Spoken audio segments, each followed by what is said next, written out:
Hello, all you people. I'll bet you're surprised to see me. And you know what? I'll be right back.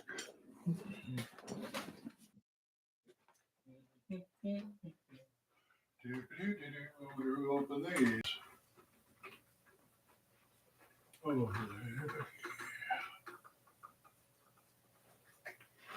There we go. And I have on pants. Oh boy. So how y'all doing? Y'all. Ever since I moved here, I started saying y'all all the time. But everybody else does now. It doesn't matter where you live, but here you are. Hi, old man Grog. Hi, folks. Old man Grognard here. As usual, I'm trying to get myself to do these more often so I could have more of a dialogue with people. And I am encouraged by the people I hang with, like Eric Tenkar and Don Zamora and a whole lot of other people. Anyway, what's going on? Okay, it is what the heck? Huh. It's the blood or something. Anyway, it's November, early part of November. The late part of November is the dreaded Thanksgiving. And I say the dreaded Thanksgiving because my wife always wants to have everybody over for Thanksgiving. That means I got to work around here and clean the house. I hate cleaning house. I mean, I do stuff around here, but, well, I don't know if I hate cleaning house or I hate the way Becky reacts to me cleaning house because it's never good enough. But there you go. I've had a time here for a while still. I've got things to keep me going, but there's things that are on my mind all the time that I wish I could get off my mind. Uh, it would be nice to talk to somebody, but that's why I'm talking to you because I can't. Anyway, and I'm wearing my pink shirt, see, with my artwork on it. Well. Gaming wise, not a whole lot. Things that really haven't changed in that regard. I'm starting to feel less like a gamer, maybe because where I'm living. I'm kind of living, like I said, it's in that small town. That may change. I don't know where things are happening. That's all I can say right now. Um, anyway, we had a birthday yesterday. My wife turned 69. I will not do the same until April, and hopefully I will be in Battle Creek, Michigan for that at a convention. So we'll see what happens. Okay. Anyway, like I said, gaming wise, you know, I really don't know what's going on with that. I've got what I call the Monday game online, which really doesn't get me all excited. You know what I'm saying? It's a good game. It's a fun game, but I'd rather see people across my dining room table rolling dice, playing a game. I kind of miss that, if you know what I mean. And let's talk about gaming. Okay. Whether I'm gaming or not, let's talk about it anyway. I don't care. I've been hold out one of my older books, not my older books, but I mean, I'm all about this now. Index Card RPG. Okay. Great book. Love it. And I got a new kind of campaign world that I got from Drive Through RPG called The Waste Is Not Kind. It's a post-apocalyptic index card RPG game.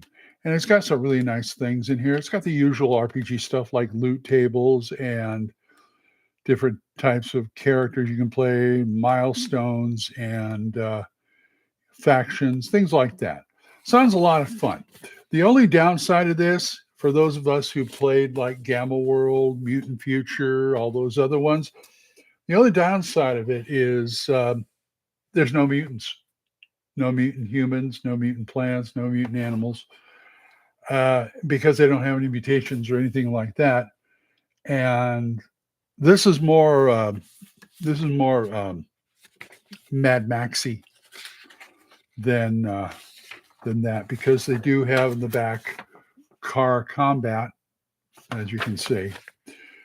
But that knowing index card RPG as I do, this is a this is a DIY. It's basically a DIY system. They give you great rules, but you can do a lot of stuff with it. And very easily you can add mutations to this, because they do have the magic system, of course, for all your magic worlds, fantasy, whatever. But they also have Vigilante City, which is a gritty superhero world, which also has superpowers in it. So you can use all those to basically get your mutations, you know. And between the two of those, and maybe a couple other ones in here, and it's also like, they've got Warp Shell in here, which is a sci-fi world. You can use that to get your mutations, and that'd be a good thing. That'd be a real good thing. I'm on this now, and I had a kind of a idea of running gangbusters with Index Card RPG. The only thing I need to come up with is loot tables, and if you know ICRPG, loot tables are kind of important. And they're usually D100 tables, different things, magic and mundane. And there's basics and all that kind of stuff. But there isn't I'd have to cobble together a modern type loot table for gangbusters. I just got to find time to do it. I'm a little tapped right now for time, but I got more than I think I do. It's just this brain got to work, got to get it to work. So that's something else I could possibly do in the future. What else we got? Oh, my book. My book I've turned in the final manuscript for my book, and it's at the publisher right now. My friend Don is publishing it through Wizard Tower Publishing, and it should be out within a month. We just closed on what the cover is going to look like. Don will be writing a blurb, and excuse me, Don will be writing a blurb, and it'll be out soon. It's a novella. The title, in case you didn't know, it's a series I'm going to call The Lumpers. And the first book is called When the Fat Orc Sings. And it's kind of unusual because it doesn't fit into neat categories. It's a fantasy book, okay? And like I said, it's a fantasy book crossed with like noir, basically hard-boiled detective. If Raymond Chandler wrote Lord of the Rings, that's what I thought about. It's more mundane. It's not as grandiose as Lord of the Rings. And it's a lot of fun. It's a lot of fun. I wrote this. I'll tell you about it in a minute. But this book is very pulpy. It worked out that way, and I like it. And I want to make it a series. I think of myself as this series. I think of it as a pulp fantasy, not of the Conan variety or the Charles Martin Smith, I can't remember his name, variety, but more of the, like I said, pulp detective pulp. It's fantasy, but it's kind of hard for me to describe. It's me. What it is, it's I came up with it. This is the way. Okay, the story around this was, good afternoon, Chupa. by the way, and hello, Jack Hall. How you doing? I know I kind of spring these on people, but I have yet to get I like I said, I want to do more of these. If I don't put out regular videos, I want to put out more live streams.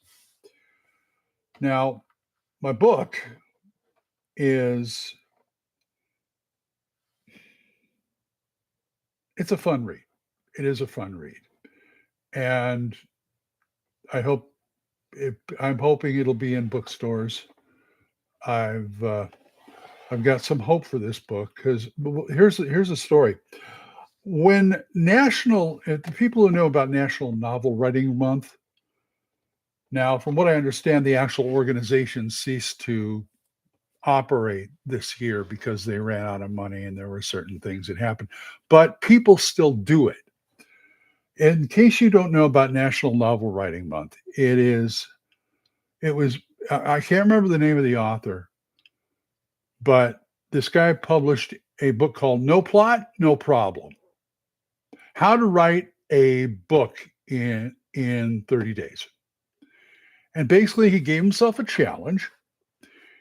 Himself a challenge of writing a 50,000 word book in 30 days, and he picked November. And a lot of people say, "Oh, November, you got Thanksgiving and stuff." He says, "Perfect, perfect. If you can get through Thanksgiving and still put this book out, you're good." And he managed to do it. And he said, a lot of people want to do it. And so they've made National Novel Writing Month. So every November, people do it. I don't know this organization. I did it in 2016. And I wrote this book. I wrote When the Fat Orc Sings. And I had to pick the hardest genre to write in that short a period of time, which was murder mysteries. And so I just gritted my teeth. I bit my lip and just did it. In fact, I finished it 3 days early because it's got to be a minimum of 50,000 pages. There are about a half dozen people who have published their books. I think they're mostly Amazon, but there are others like this. And they have the rules of 50,000 words, 30 days.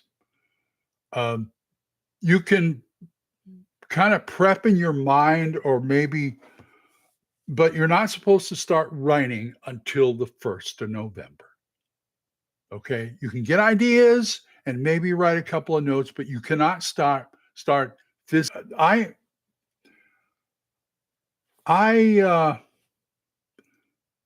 What I did was every day I figured out, okay, 50,000 words. How many words do I have to write per day to get to this goal?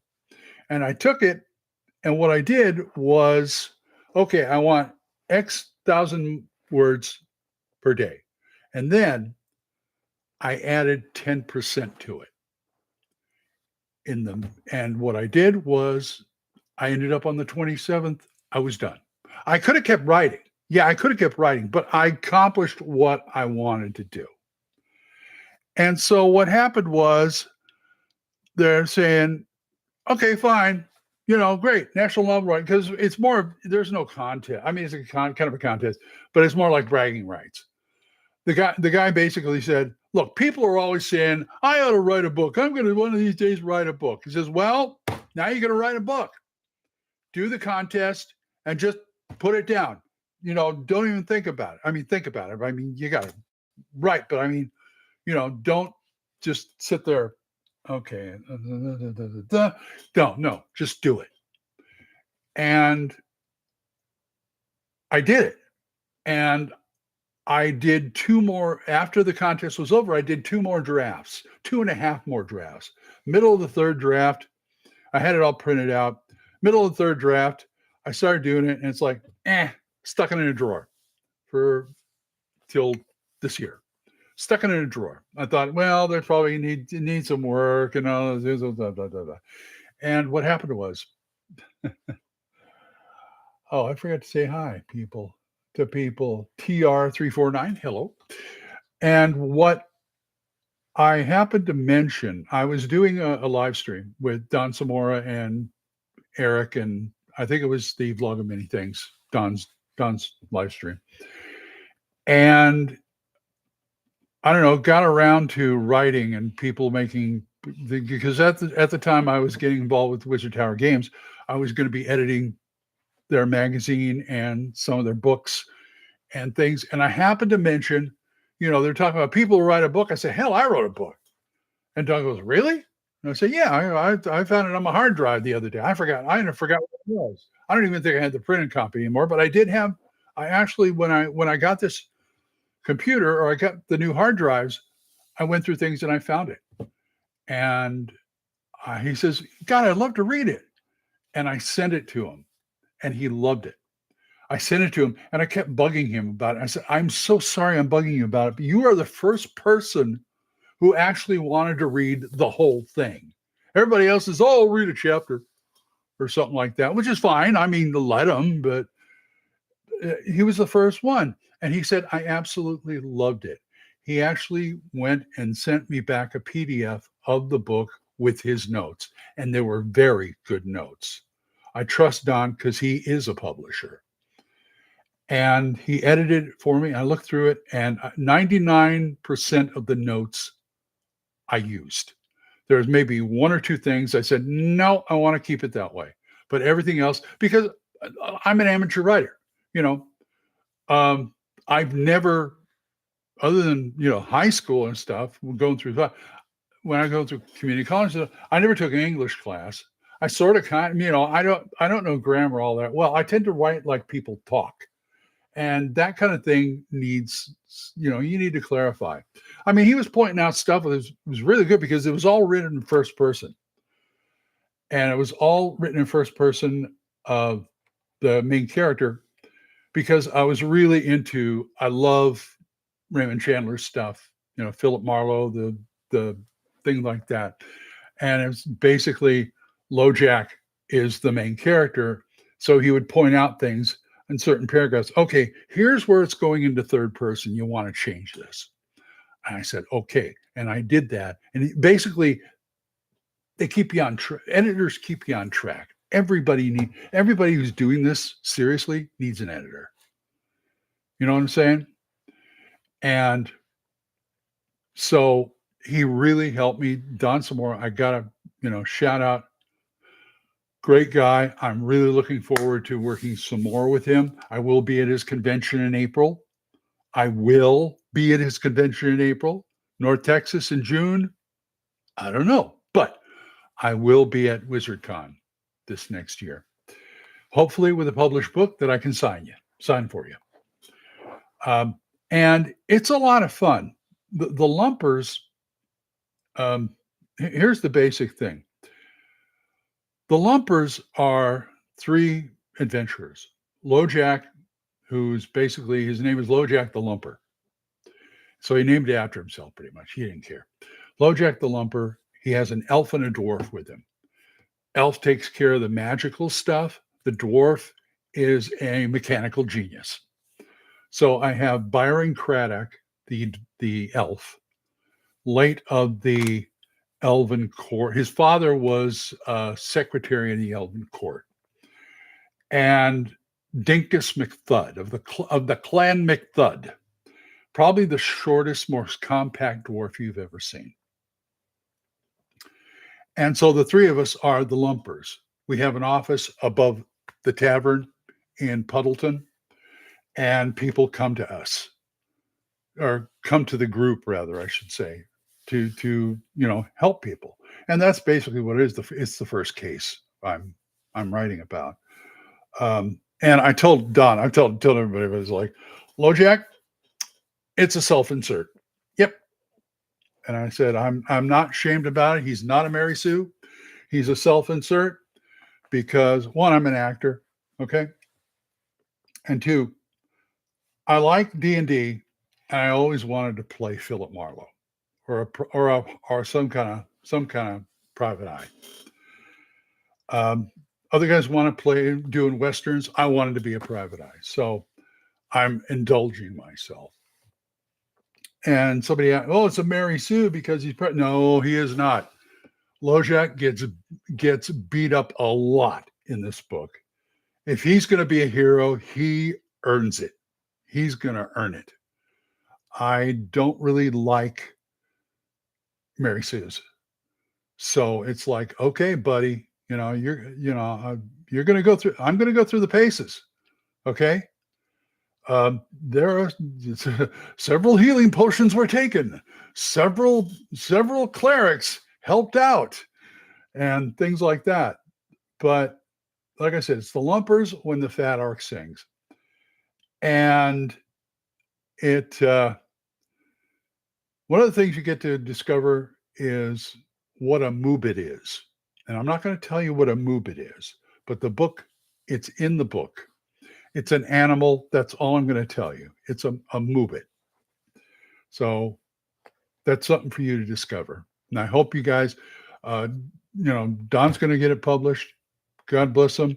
He's going to try and get it in the bookstores or on Amazon or wherever. I've got one chapter I've read. I'm thinking I want to do the rest of the book. It's just, it's a lot because I want an additional thing like, when the fat orc sings, read by the author. Whoopee. Okay. Anyway, this is a new adventure I'm going on because I really didn't think I'm an author. I don't really think I'm a writer. I mean, in that respect, yes, I can write a game. I can do a D&D game. I can do a gangbuster game. That's no problem. Give me the game. I'll do it. Not mod unoriginal stuff, but as far as like writing, I don't know, writing books, didn't think I had it in me because I was more of an artist. I'm more of an illustrator. And it's so funny because things have flipped now. It's ironic because I can write easier than I can draw. I can draw, yes, but it's like I'm more of a, I mean, I tried to do the cover. In fact, the cover will have my artwork on it, but I was pulling what little hair I had left out because it's like I wanted it perfect. I wanted it to be able to stand out and catch somebody's eye who would buy it and read it. And Don said, don't worry about it. Do what you can. Because I said, I wanted it to, something. And he said, don't worry about it. The reason I say that is because I've seen Becky's books. When she used to read books all the time, she doesn't read so much anymore. Doggone you, internet. But she used to read, she read romance novels and things like that. And I looked at all the covers and they all kind of blended into one. There was nothing that stood out that says, read me. I guess maybe in the romance genre, you don't have to do that so much.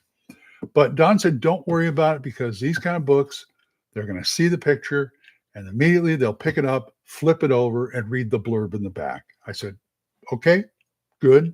I don't care as long as they buy the book and read it. I'm fine with that.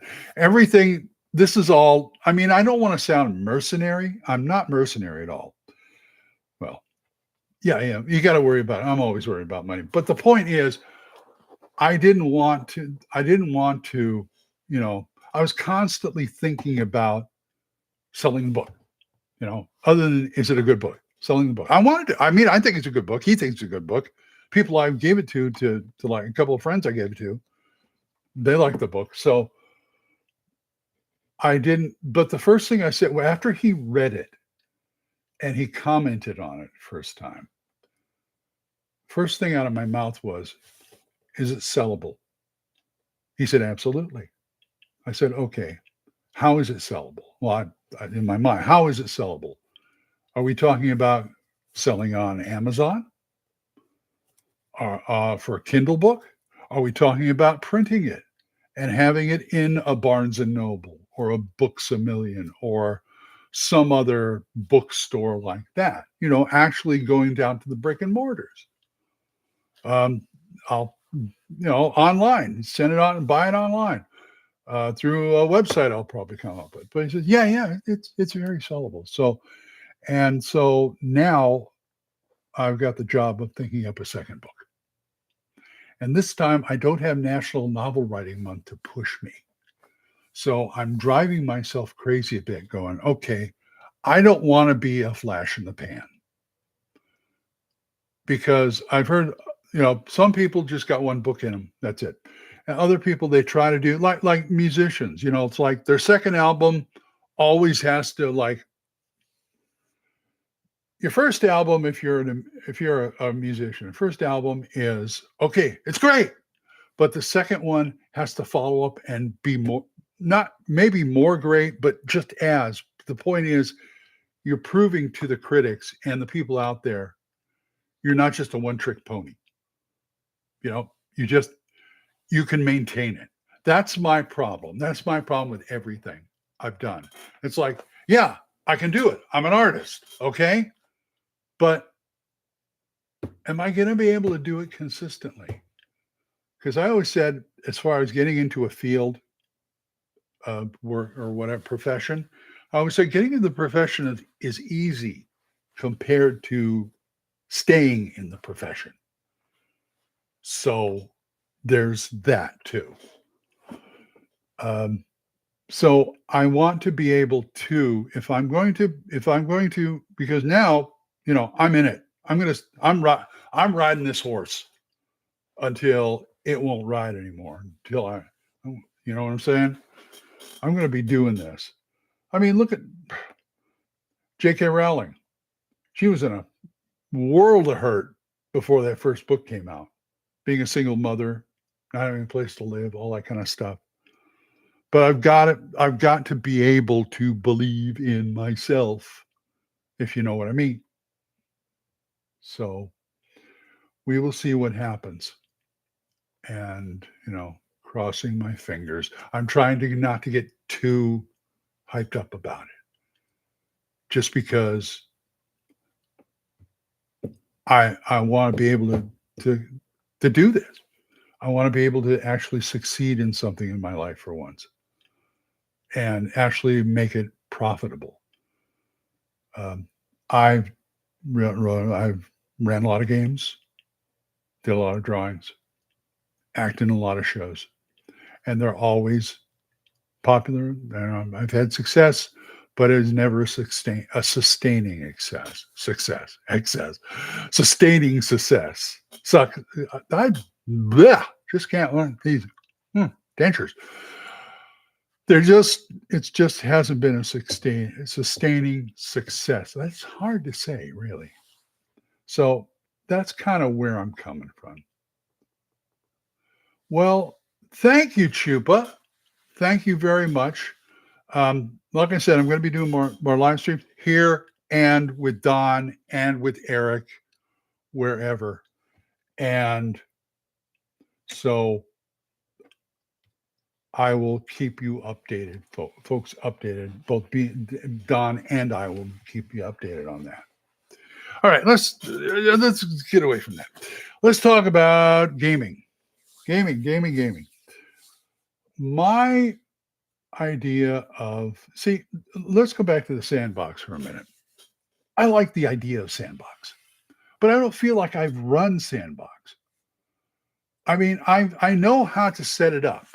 I know how to, I can get enough material, enough plot hooks, things like that. But I always feel like I end up running linear games. You know why? Because that's what my players do. What I'm saying is, if I put a linear game down there, say, I don't know, Steading in the Hill Drenchie, okay, for AD&D. It's a linear adventure, but I'm always trying to open them up. You know what I'm saying? Always trying to. I really think it's important to give the players as much agency as possible, or at least they think they have enough. Well, I'm not going to do that. What I'm saying is things happen. They happen. I like to give them as much agency as possible. I'll present it with something, but how they handle it is up to them. And sometimes they go way off the rails.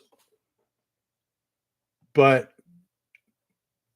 I don't know, some people stress on it. Some people stress on it, but me, they start going their own way and go off the rails, I got a big grin on my face because I love ad-libbing. As long as I got the stuff there to do it with, I love doing that because I want to see where they're going to take it. Jekyll, yeah, here's my experience with sandboxes that players will always chase the latest shiny plot hook rather than invent their own. I have no problem with that. I mean, if they want to do that, they can do it. I've got now my Monday game, the one that's online now. That game has been running for about 10 years, at least 10, 12 years. Not, I haven't been running it. I mean, I'm a player right now. We have about 3 GMs. I'm one of the main ones. Carlos is another one, and Brandon is running the one right now. And Brandon is a first-time GM, and he's doing a great job. But my players, I love them. I love my group. I have some of the best players I've ever seen. Role playing, combat, whatever. They can be tactical when they need to be. They can role play like crazy. That includes my grandson, Gage, who is part of the group. I mean, that kid, he started like, I think either 8 or 11. I can't remember how old he was when I started introducing him to D&D. But he's 22 now, and he only has time for the Monday game. So, that's the way. But they're all beautiful. And I think it has to do with the fact that here in Oklahoma, Gage and I are the only ones that are not part of the other group they're part of, which is the Castle in Muskogee. Think SCA. Same thing. They had the Castle in Muskogee. They had their festival every year. They work it for, so many weekends. And so they're already outgoing. They're all ready to play. They play parts there, and so I fit in because I've been an actor since high school. And to me, I love role playing because I can play a part. But I really like GMing because I can play a cast of thousands. I've gotten somewhat of a reputation at North Texas RPG Con because I'm the guy they come to if they want to play gangbusters. Mark went once, ran gangbusters. They loved it, but I'm there every year. So I always make sure I run a gangbusters game. That's about the only game I run there anyway. Everything else is like, what can I get into? What can I play? This year it was fun because I ran my gangbusters game twice. But in the meantime, I did run a session of Ghostbusters. And that was a lot of fun. I'll probably be doing that again this year at WizardCon and North Texas. If I go to North Texas, I really want to, but we'll see. We'll see what happens. I'm a retired bloke. What do you want? But I almost feel like this group I have is spoiling me for people who are not as good as, I'm like I said, I've been blessed. I feel like I've been blessed with this group. If I'm not running Carlos, I love Carlos's games. Brandon does pretty good for a first timer, but I love Carlos's games. He's run 5th edition.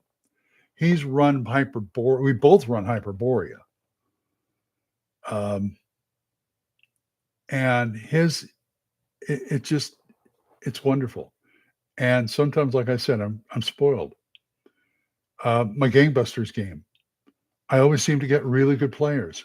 I'm not trying to wish for misfortune. Let me put it that way. I don't, if I keep getting,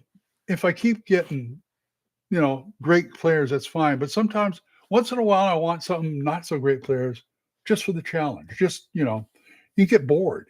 And players know that if it gets too linear, it gets bored. You get railroad and get bored, and other things like that. But I really think that, like I said, I've been lucky in the players I've had, and oh, Captain Houghton. I'm sorry. I don't have my eyes are over here. Captain Houghton. Never thought I'd see you live, Glenn. I've been enjoying your Thakos Hammer podcast. Thank you very much. I appreciate that. Thakos Hammer. I recently we haven't done an episode in a while. We used to do it once a month, or was it every other week? No, once a month. But between me, Brian, and Full On Gamer, it's hard to do it. I called Brian last week and I said, "Do you think we ought to do it quarterly?" Just because we have so much trouble getting our schedules arranged to do it. And he said, "How about every other month?" So hopefully, every other month we'll have a Thakos Hammer out. Almost caught up. Well, the last show we've done was a game show, a trivia show. Every once in a while, since this is a second edition AD&D podcast, I have to have a copy of the AD&D second edition trivia game. And every once in a while, for a show, we will haul that out and we will play. And I'm usually the host. I do, since it's my game, I'm the host. And so Full On and Brian play, or Full On Brian and Corey, if he's there, will play, or whoever.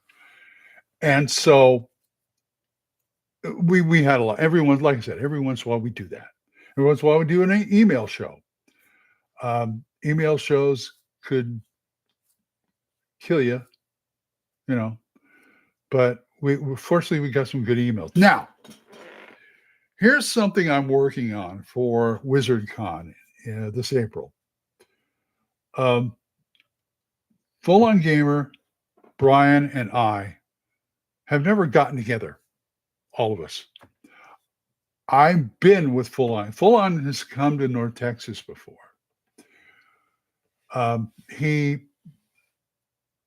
And Brian has never. Brian is in Ann Arbor.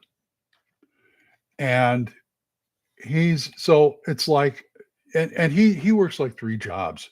And, he's always hustling. But this year, if I'm going to be at WizardCon, Brian said, "Well, the Kalamazoo, Battle Creek, yeah, that's like a 2-hour, 3-hour drive." I said, "Well, cool." And Full On is when he started, he was in the Army. He was a serviceman.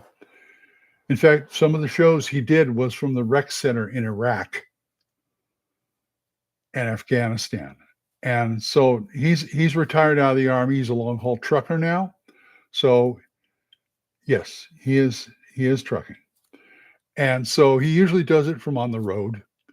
And so I thought, if Brian can get over to Battle Creek, and Full On schedule happens to be in that area, I want to do a Thakos Hammer live AD&D second edition trivia. And Don, who runs the con, was all excited. It's like, "Yeah, that'd be great. That'd be great." And I said, "Okay, I'll see if we can make that happen." So that's something we're looking forward to. Gaming itself is an interesting bird, as far as one of the hardest things I think the GM has to do is to keep the engine running. And what I mean by that is, you've got to let the players know that, yes, they are the focus of this game, the focus of attention. They are the main characters, but they are in a world like ours that moves along, that things keep going when they're not there. And that's the kind of thing you have to do with players, with characters. I mean, yes, they're special. They're special, you know, they're the main characters, but the world will move on. So you've got all these engines going in the back. And as a GM, that could be hard to keep track of. I know it's hard for me to keep track of. But if you can just get a system down that you can actually do that, follow that, which is too bad because I mean not too bad, but I'm saying, okay, here's the one secret of game mastering that I think is important. A living world. And getting a system down that works for you. Not me as a GM, not somebody else as a GM, you. That's one of the, I mean, this is all part and parcel of learning how to do this, to be a gamer, be a GM. It's all part and parcel. And like I said, I've got some systems now. I've been doing this. I've been gaming, maybe not GMing, but I've been gaming for 40 years. I started in 1981. So I was at the tail end of the golden era, the late 70s, early 80s. And I think I came in at the right time. But this is why you have blogs and YouTube videos about tips and tricks on how to do this. I've taken here, I've taken there, no problem. And I've kind of welded things together to do things. I think somebody's out there. Well, anyway, because that's what you do. I mean, this is how house rules are created. House rules are there to serve the game, to serve the players. That's the important part. Okay, Captain Houghton. I'm envious that you got to play through that era. I started in 95 with 1E and quickly moved to 2E. Well, you know what? I started with 1E too. I didn't get it. It wasn't until the last, over the turn of the millennia here, the late 90s. That's the first time I actually played basic D&D. I started with first edition, went to second edition, went to third edition. Boy, I got sick of that. But yeah, the person I started with was this brother and sister team who would come up the adventures. The sister was the GM. My first GM was female. Go figure. But she taught us Advanced Dungeons and Dragons first edition. And I've told this story before, but I started with 1E, okay? And I was enjoying myself. It didn't last. It doesn't, I mean, she ran a few sessions, but said, now we're playing Gamma World. What's a Gamma World? So I found out about Gamma World. And we spent the next few years playing Gamma World because that was her game. And that's what I did until I found Champions. And I spent 12 years playing Champions. And once in a while, we'll try something new, like when GURPS came out or Warhammer Fantasy Roleplay. But I spent 12 years playing Champions. And then I got tired of the Champions was fine when I was a youth. But if I'm running supers, it's going to be something a little easier. Could be V&V. I don't know. Marvel superheroes, the face rip Marvel superheroes, I really like. Mutants and Masterminds is a good game too. what's he say? Jack Hole. Late 70s, early 80s, Frankenstein rules were the way. I started in 79 with Holmes Basic and added AD&D bits. Sure. That's great. And I love the clones who do that now. I have Advanced Labyrinth Lore that does that. I also have Old School Essentials, the advanced version, because I want to be. It's nice because like I said, back then people were running basic D&D, but as AD&D came out, they just added it to be basic D&D, and it worked. But basic, but I love how the clones translated all that into the clone or basic or whatever, BX, whatever you have. And so I love it. I absolutely love it. Swords and Wizardry did the same thing. My son, his friends, and IGM kicked off our new Dolmenwood campaign on Sunday. Session 2 is this Monday. Such a great world design, easy to improvise. Okay. Yeah, I've heard of Dolmenwood, good things. I think the Kickstarter's over. They're starting to actually produce it now. God bless them. It's been out for like in zines, but I didn't want to deal with the zines. One of my favorite settings, I've got so many settings. That I've got too many games. It's hard for me to decide. I've got my favorites. Hyperborea is a big favorite. This index card RPG is turning into a big favorite because it's easy and quick. But I've got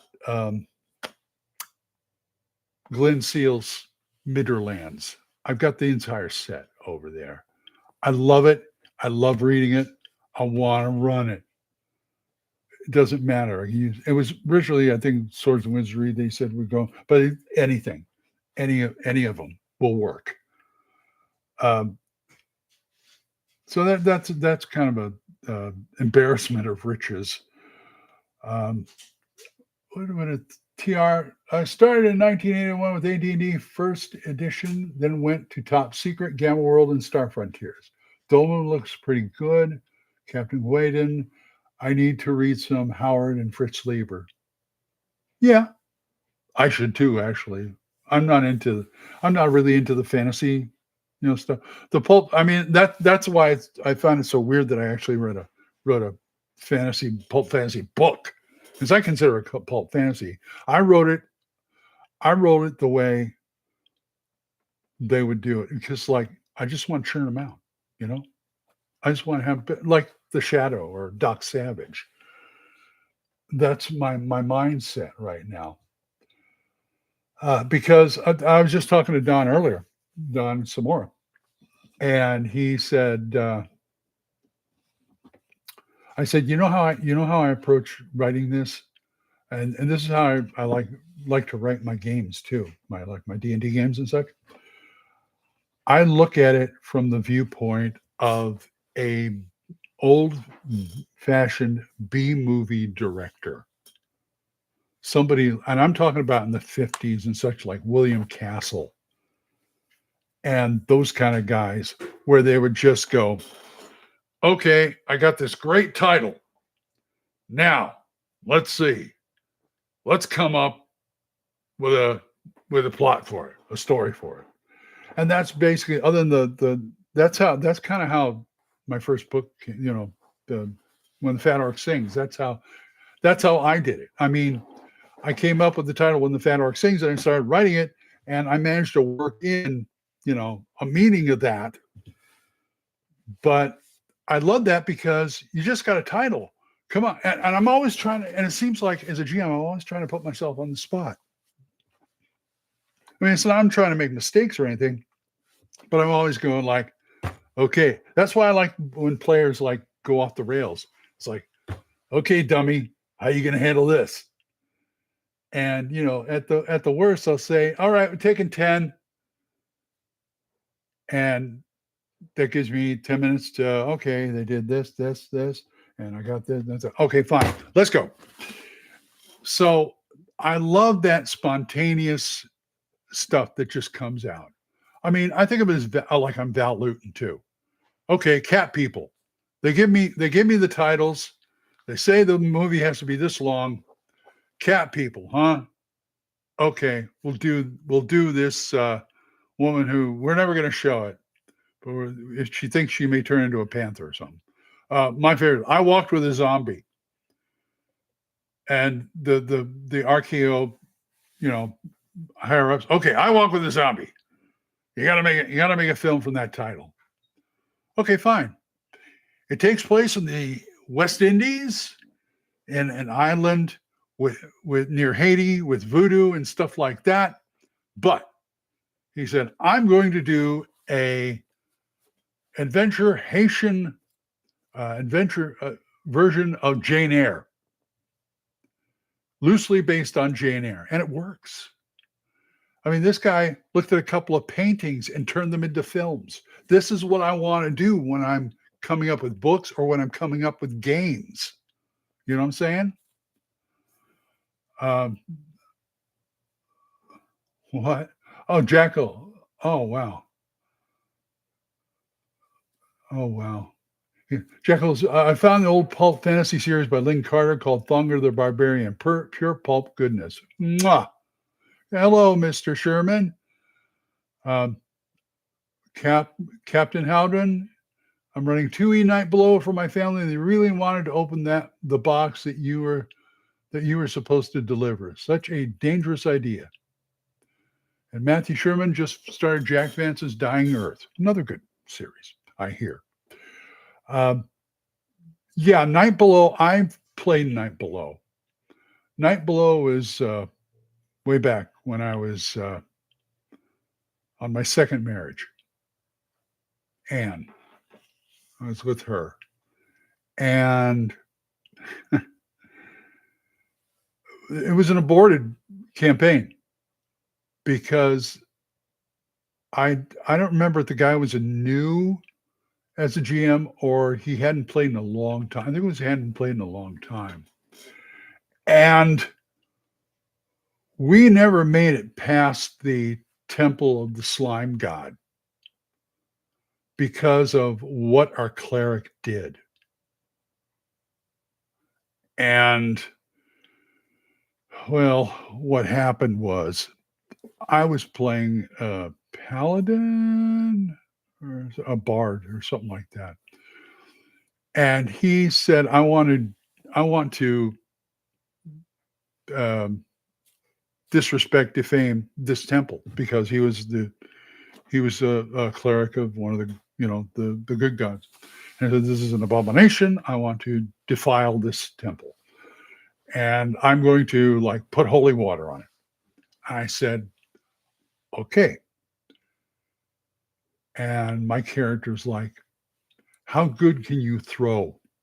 Because you are going to stand at the doorway and throw the holy water on the altar.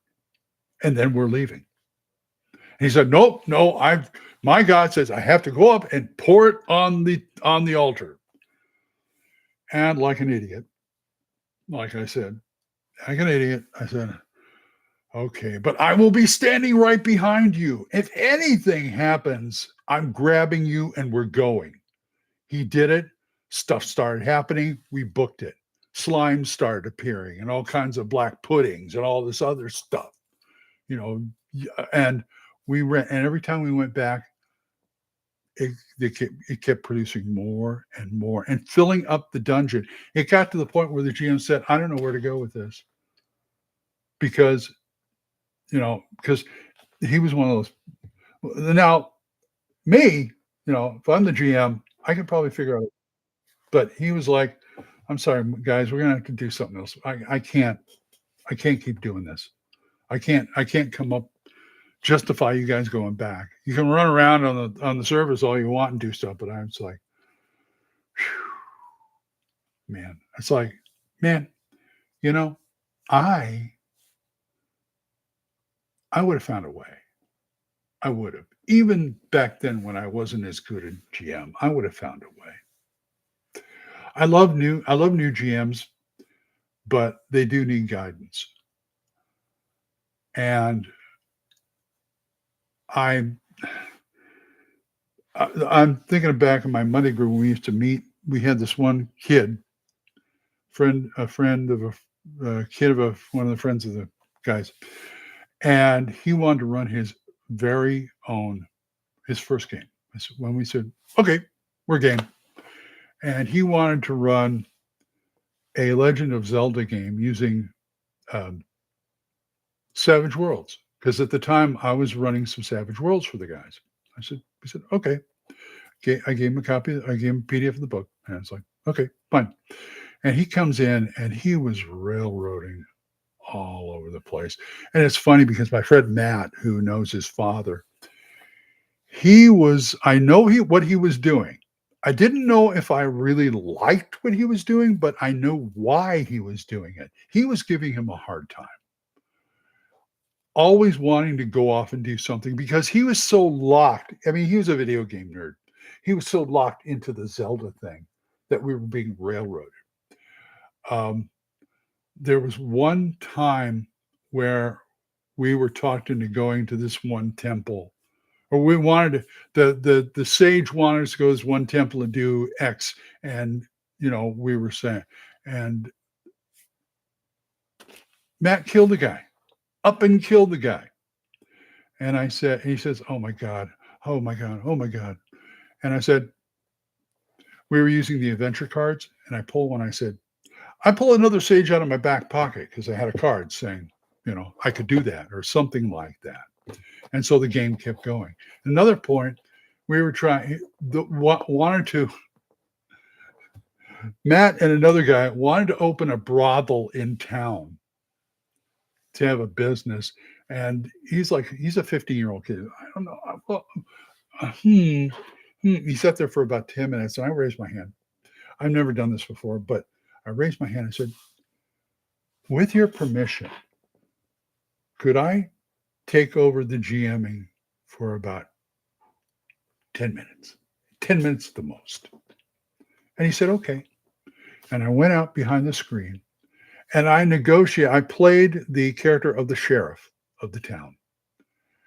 And I negotiated them opening a brothel just outside of town. And they had the contract. And I did this, anything like that, because that would have stopped the game, right there, because they didn't want to do anything until we can. And it's like, and I did it. I role played, and then after about the 10 minutes, I got up and I went, "It's all yours." That's what you do. You think on your feet. Yeah, Night Below. I don't know if I do it with new GMs. Here's another thing. After the first session, he said, here's my GM book. We were walking out, after the game. He said, here's my GM book. You want to see my notes? He opens it up. It was blank. And he thought he'd be patted on the back. Not me, but everybody said, no, that's not how you do it. You are new. Do your prep. I don't care if you're an improv genius. Always do your prep. If I'm improving up there, don't think I'm just yes, I'm coming off pulling stuff out of my butt, but I've got things to do. I've got things I prepped here that will help me with this. That's what you do. My friend Vince said, it's like prepped. I said, you prep to improv. I said, what are you talking about? That's an oxymoron. No, it's not. It's not an oxymoron. So we do, that's what you do, because you have to have the stuff here. I mean, okay, this is the area of the town they're in. Here's like some NPCs, here's some names, here's, the monster, getting the monsters that are in this area, all this other stuff. This is all stuff you do before the game. And then you have the plot there, whatever they're going to follow, plot hook, whatever. And like I said, it's just like having a map. Okay. A map. That's what you need. You don't need, a strict story. You need a map. I'm the map. Yeah, right. Anyway. Well, I hope all of you have enjoyed this. I will try and do this more. And things will go on. Look for me probably later this week. I might be on Vlogger Things. I don't know yet. I will have to ask Don. Oh, you're welcome, Chupa. And I will ask Don to see if that happens. And till then, folks, I'm going to have to bid you a fond farewell for the day. Keep gaming, and I'll talk to you later. Bye-bye.